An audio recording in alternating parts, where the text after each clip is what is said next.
அனைவருக்கும் வணக்கம். இன்னைக்கான அரசியல் அப்டேட்டில் நம்ம பார்க்க போகிற ரொம்ப ரொம்ப முக்கியமான ஒரு பரபரப்பான அரசியல் தகவல் என்ன அப்படின்னு பார்த்தீங்கன்னா, தமிழ்நாட்டில் காங்கிரஸுடன் கூட்டணி வைக்கலாம் அப்படின்னு, திமுக கூட்டணியை உடைக்கலாம் அப்படின்னு ஆர்வமாக இருந்த தமிழக வெற்றி கழக கட்சிக்கு பெரிய ஏமாற்றம் ஏற்பட்டிருக்கிறது அப்படின்னு கூட சொல்லலாங்க. தற்போது பார்த்தீங்க அப்படின்னா எதிர்பார்த்தது மாறிவிட்ட நிலையில் இந்த விஷயத்தில் மேலும் என்ன மாதிரியான நடவடிக்கைகளை தாவேகா கட்சி தலைவர் விஜய் மேற்கொள்ள போகிறாரு அப்படிங்கிற எதிர்பார்ப்பு மக்கள் மத்தியில் எழுந்திருக்கிறது. அரசியல் வட்டாரத்திலையும் இது மிகப்பெரிய அளவில் பேசுபொருளாகி வந்துட்டுருக்கு அப்படின்னு சொல்லலாம். இது குறித்து முழுமையான விளக்கத்தோடு இன்னும் பரபரப்பான அரசியல் அப்டேட்ஸை தொடர்ந்து தெரிந்து பலன் பெற வீடியோவை ஸ்கிப் பண்ணாம கடைசி வரைக்கும் பாருங்க. வீடியோக்குள்ள போகிறதுக்கு முன்னாடி இதுவரைக்கும் நீங்க நம்ம சேனலை சப்ஸ்கிரைப் பண்ணலை அப்படின்னா உடனே சப்ஸ்கிரைப் பண்ணிக்கோங்க. அப்படியே பக்கத்தில் இருக்கக்கூடிய நோட்டிஃபிகேஷனுக்கான பெல் பட்டனையும் ப்ரெஸ் பண்ணிக்கோங்க. சரி நேயர்களே, வாங்க வீடியோக்குள்ள போகலாம். தமிழ்நாட்டில் பார்த்தீங்கன்னா காங்கிரஸுடன் கூட்டணி வைக்கலாம், திமுக கூட்டணியை உடைக்கலாம் அப்படின்னு மிகப்பெரிய ஆர்வமாக இருந்த தமிழக வெற்றி கழக கட்சிக்கு மிகப்பெரிய அளவில் ஒரு ஏமாற்றம் ஏற்பட்டு இருக்கிறது இந்த விஷயத்தில் அப்படின்னு தான் சொல்லணும். அதாவது தாவேகா காங்கிரஸ் இடையில் பார்த்தீங்கன்னா கூட்டணி உருவாக வாய்ப்பு குறைவாகவே இருக்குது அப்படின்ற காங்கிரஸ் வட்டாரங்கள் தெரிவித்து வந்துட்டு இருக்கக்கூடிய நிலையில் அதை கட்சி தலைமையும் உறுதி செஞ்சது. கடந்த சில நாட்களாக காங்கிரஸ் மற்றும் டிவிகே இடையில் கூட்டணி அமையலாம் அப்படின்னு சமூக வலைதளங்கள்லையும் சில அரசியல் விமர்சகர்கள் மூலமாகவும் செய்திகள் பரவி வந்துட்டு இருந்தது. காங்கிரஸ் விஜய் பேசி வருகிறாங்க. விஜய் ராகுல் காந்தியை சந்திக்க போகிறாரு, விரைவில் பேச்சுவார்த்தை நடக்க போகிறது அப்படின்னலாம் செய்திகள் அடுக்கடுக்காக வெளியாகி வந்துட்டே இருந்தது.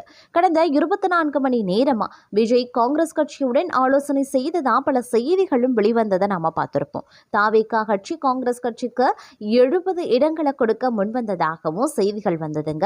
அதோடு மட்டும் இல்லாம காங்கிரஸ் கட்சிக்கு துணை முதல்வர் பதவி கொடுக்கவும் தாவேகா விஜய் முன்வந்ததாக செய்திகள் வந்தது. ஆனா 70 சீட்டு துணை முதல்வர் பதவி என்பது தாவேகாவின் சார்பாக வியூக வகுப்பாளர் ஒருவர் கிளப்பிவிட்ட செய்தி அப்படின்னே சொல்றாங்க. தாவேகா காங்கிரஸ் இடையே கூட்டணி உருவாக வாய்ப்பு குறைவாகவே உள்ளது அப்படின்ற காங்கிரஸ் வட்டாரங்களும் தெரிவிக்கிறது. அதை கட்சி தலைமையும் உறுதி செய்திருக்காங்க. தமிழ்நாட்டில் திமுக தலைமையிலான இந்திய கூட்டணியில் காங்கிரஸ் கட்சி வலிமையாகவும் உறுதியாகவும் இருக்கிறதுங்க.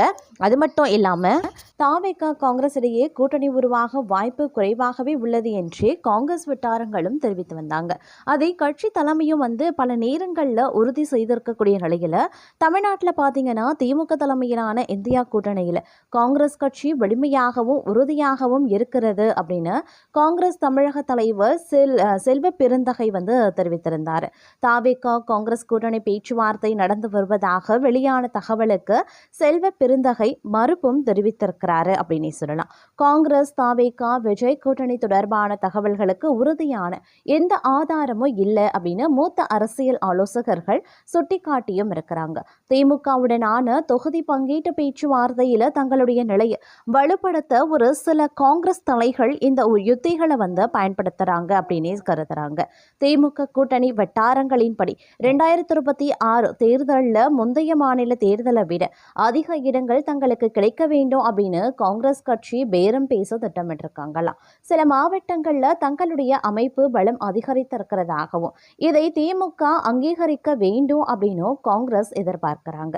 காங்கிரஸ் தமிழக வெற்றி கழகம் இடையே ஒரு கூட்டணி பற்றிய உறுதியற்ற செய்திகளை பரப்புவதன் மூலமா திமுகவிடம் அதிக இடங்களை கேட்க முடியும். திமுக கேட்ட இடங்களை கொடுக்க மறுத்தா தாவேகாவிடம் செல்வோம் அப்படின்னு திமுகவிற்கு பிரஷர் போடவும் முடியும்.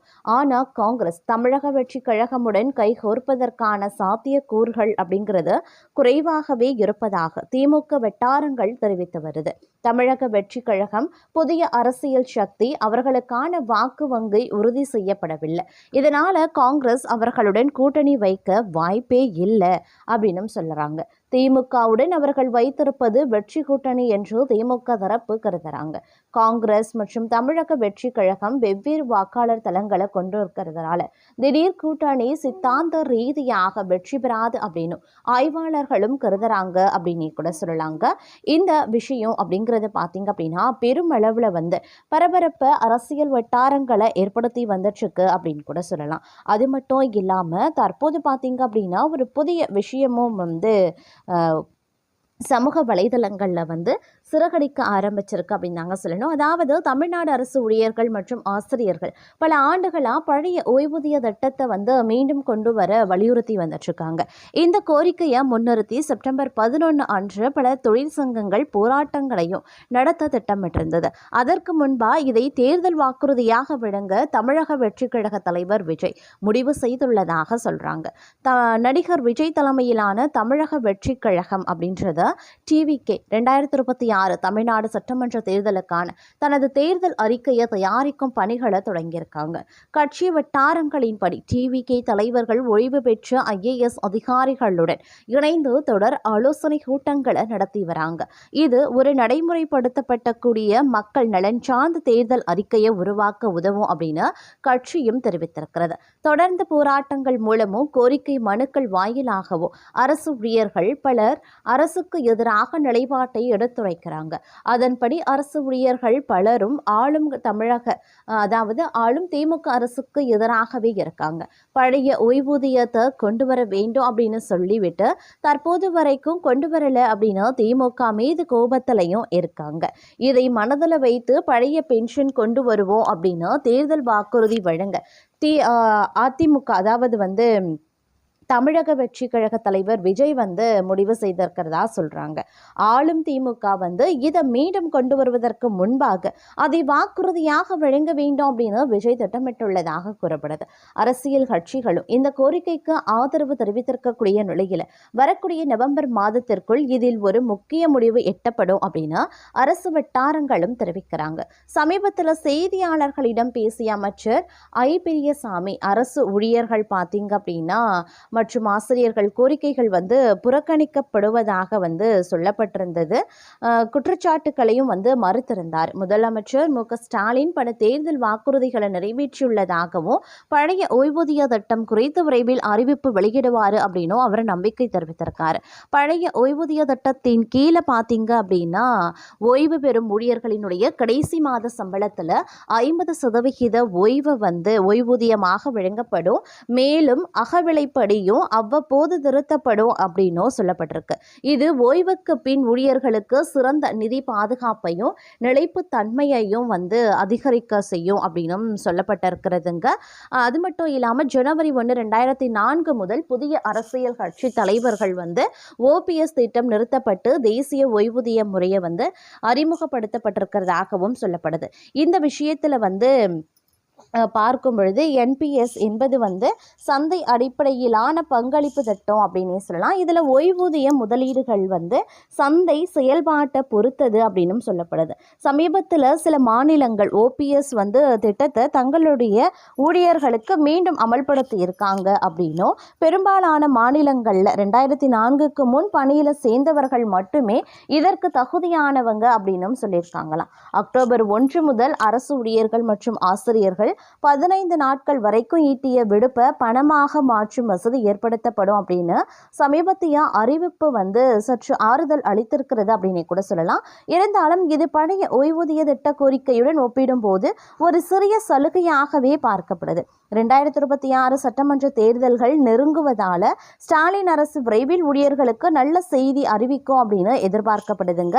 அரசு ஊழியர்கள் மற்றும் ஆசிரியர்களின் நீண்டகால கோரிக்கையான பழைய ஓய்வூதிய திட்டம் குறித்து முதலமைச்சர் விரைவில் அறிவிப்பார் அப்படின்னு எதிர்பார்க்கப்படுது. அதே நேரத்தில் பகுதி நேர ஆசிரியர்களை நிரந்தரமாக்குவது போன்ற பிற வாக்குறுதிகளையும் அரசு நிறைவேற்ற வேண்டும் அப்படின்னு வலியுறுத்தியிருக்காங்க. இந்த ஆண்டு இறுதிக்குள்ள தமிழக அரசு ஊழியர்கள் பார்த்தீங்க அப்படின்னா தமிழக அரசு ஊழியர்களுக்கான பழைய ஓய்வூதிய திட்டம் மீண்டும் தொடங்கும் அப்படின்னு எதிர்பார்க்கப்படுது. அடுத்த சில வாரங்கள் இது தொடர்பான முக்கிய அறிவிப்பு வெளியாகலாம். இதற்கான ஆலோசனை குழுக்கள் அமைக்கப்பட்டு அவற்றின் பரிந்துரைகள் அடுத்தடுத்து சில வாரங்களில் வெளியாகும் அப்படின்னு தெரியுதுங்க. அரசு ஊழியர்களுக்கு அகவிலைப்படி உயர்வு, பல்வேறு சலுகைகள் மற்றும் பிற கோரிக்கைகளை தமிழ்நாடு அரசு நிறைவேற்றி வருகிறது. பழைய ஓய்வூதியம் தொடர்பான அறிவிப்பும் விரைவில் வெளியாகும் அப்படின்னு நம்பிக்கையில் அரசு ஊழியர்களும் இருக்காங்க அப்படின்னு சொல்லலாம். சட்டமன்ற தேர்தல் நெருங்கி வர்றதுனால தேர்தலுக்கு சில மாதங்களுக்கு முன்பே இந்த அறிவிப்பு வெளியாகும் அப்படின்னு எதிர்பார்க்கப்படுகிறது. OPS திட்டம் நடைமுறைக்கு வந்தால் அரசுக்கு நிதி இழப்புகளை குறைக்கக்கூடிய வகையில் சில மாற்றங்களுடன் இந்த திட்டத்தை அமுல்படுத்த அரசு திட்டமிட்டுள்ளதாகவும் தகவல்கள் வெளியாகி இருக்கிறதுங்க. வியூவர்ஸ், இந்த பதிவை பற்றி நீங்கள் என்ன நினைக்கிறீங்க அப்படிங்கிற உங்களுடைய தனிப்பட்ட கருத்துக்களை மறக்காமல் கமெண்ட் பாக்ஸில் தெரியப்படுத்துங்க. இது போன்ற பல்வேறு பரபரப்பான முக்கியமான அரசியல் அப்டேட்ஸை தொடர்ந்து தெரிந்த பலன் பெற நம்ம சேனலை மறக்காமல் சப்ஸ்கிரைப் பண்ணிக்கோங்க. அப்படியே பக்கத்தில் இருக்கக்கூடிய நோட்டிஃபிகேஷனுக்கான பெல் பட்டனையும் ப்ரெஸ் பண்ணிக்கோங்க.